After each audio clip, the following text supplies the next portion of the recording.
Doctor Jaishankar जो हैं वो अमेरिका में हैं और अभी 20 दिन पहले तो सारी अमेरिकन एस्टैब्लिशमेंट आई हुई थी दिल्ली में, और अभी 20 दिन बाद डॉक्टर जयशंकर आ गए। उन्हें वॉशिंगटन जाके फिर दोबारा हाई लेवल मीटिंग्स की हैं। How do you see this meeting with the defence minister, national security adviser, foreign secretary, members of the Congress? What's behind this? ये obviously this is a very extraordinary diplomatic exercise. मुझे लगता है doctor Jaishankar America के घर जवाई बन गए, अब वो यहाँ ही रहते हैं। या यूं कहिए कि देखिए, this is the after party of the UNGA meeting. पहले यूएनजीए में भी देख लें आप, वहां पर भी जयशंकर साहब ने एक जबरदस्त तकरीर कर दी। देखिए, इंडिया की तरफ से बहुत बातें होती हैं कि इंडिया इज विश्व गुरु, बट इस ट्रिप में आप देख सकते हैं कि जयशंकर इज एक्टिंग और इज द विश्व गुरु। वो ना सिर्फ दुनिया को बता रहे हैं कि इंडिया क्या कर रहा है और इंडिया और अमेरिका के क्या ताल्लुकात है, but is also trying to tell the world कि दुनिया कैसी है, कि क्या ट्रेंड्स आ रहे हैं, what are the transformations taking place at the structural level, globalisation का क्या हो रहा है, रीग्लोबलाइजेशन कैसा करना चाहिए। So he is literally lecturing to the world. Lecturing मतलब मैं पॉजिटिव सेंस में ले रहा हूँ। तो मेरे ख्याल से दिस पिछले 2 हफ्ते शुड बी उनकी करियर के पीक कह सकते हैं आप, in terms of diplomatic achievements. तो आप यूएन में देख लें, वहां पर भी क्वाड की मीटिंग हुई, G7 की मीटिंग हुई ऑन द साइडलाइंस, वहां पे भी ब्लिंकन के साथ साइडलाइन पे मीटिंग हुई। फिर उसके बाद he has come and attended think tanks, council on foreign relations पे he gave a lecture, and then फिर हडसन इंस्टीट्यूट में कल उनका बहुत धुआंधार डिस्कशन रहा। और मैं आपको ये कह सकता हूँ कि आपको जयशंकर के एनालिसिस से आपको चाइना की भी सोच समझ में आ सकती है और अमेरिका की भी सोच, not just the way India is thinking. So it's a boon, यूं कह सकते हैं कि फाउंटेन ऑफ नॉलेज है वो दो स्पीचेस। लेकिन उसके बाद ही स्टेट बैक, और ये जो मीटिंग्स हो रहे हैं, so he is doing 2 things. He is doing public diplomacy, जहां पे वो थिंक टैंक से, मीडिया से इतनी इंटेंसिव प्रेस कॉन्फ्रेंसेस भी होल्ड किए।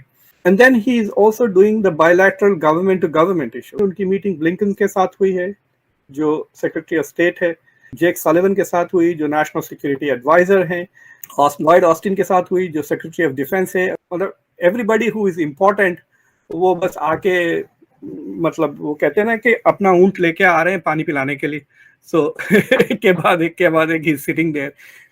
बट इन प्रिंसिपल जो हो रहा है एक्चुअली, कि जो प्राइम मिनिस्टर मोदी यहाँ आए थे, जो अग्रीमेंट्स वगैरह हुए थे सिक्योरिटी को लेकर, इंटेलिजेंस को लेकर, टेक्नोलॉजी ट्रांसफर को लेकर, जो सारे अरेंजमेंट्स, जो प्रोमिसेस वगैरह, उसका जो पेपर वर्क वगैरह है उसको आगे लेके जाना, all of that is being done now. So for example G20 में अनाउंस हुआ कि आईमेक का project, India middle east Europe का जो इकोनॉमिक कॉरिडोर जो बनाने का प्रोजेक्ट है, basically it's the west America और मिडल ईस्ट वगैरह का बेल्ट एंड रोड इनिशिएटिव का जो चैलेंज है ये, तो उसका follow up they have to go through it. So all of that, so is doing a lot of work. मतलब बहुत ही सीरियस काम हो रहा है वहां पर। अगर मैं चाइना हूं तो रोज मुझे देख के कपकपी लगनी चाहिए, जिस तरह से तेजी से the world 2 major powers doctor साहब, कैसे कब कभी लगेगी? क्या आप समझते हैं कि China is has been outmanoeuvred by India for मैं ऑल आपको दैट? सिंपल चीज में मिसाल देता हूँ, क्रिकेट की मिसाल देता हूँ। Imagine China is like a fast bowler, बड़ा तेजी से धूम धूम आके बड़े जोर से बाउंसर मारा इंडिया के ऊपर, और इंडिया ऐसा बैट लगाया वो छक्का चला गया।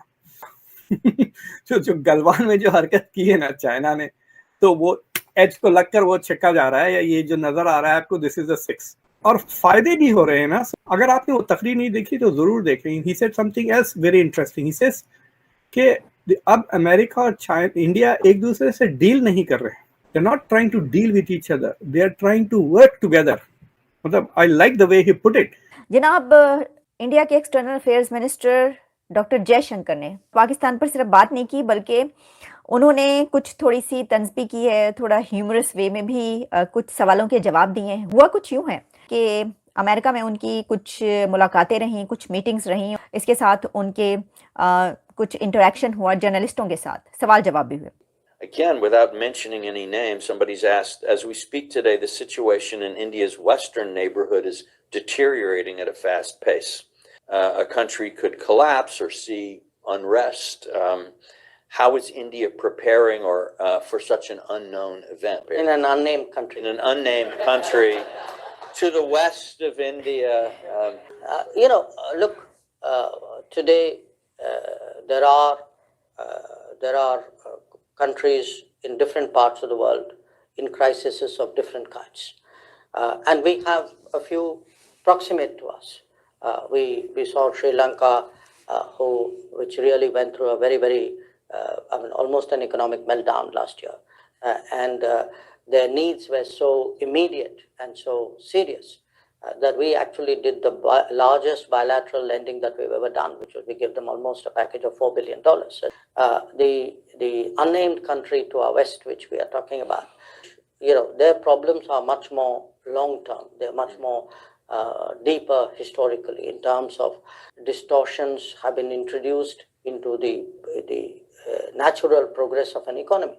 Let us say excessive expenditure on the military, or if your borrowing has not been prudent, or if you have infrastructure which doesn't pay its way. I think there are a lot of factors there. In multiple chickens are coming home to roost. तो जो नमस्कार दोस्तों, तो जिस तरह से America Bharat को इतना भाव दे रहा है या बार बार भारत के विदेश मंत्री और अन्य अफसरों से मीटिंग कर रहा है, इससे ऐसा लग रहा है कि भारत के विदेश मंत्री अमेरिका के दामाद की तरह हो गए हैं। वो जब मन करता है तभी वो अमेरिका चले जाते हैं। तो पाकिस्तान मीडिया से जुड़ी हुई ऐसी खबरों के लिए हमारे चैनल पर बने रहें।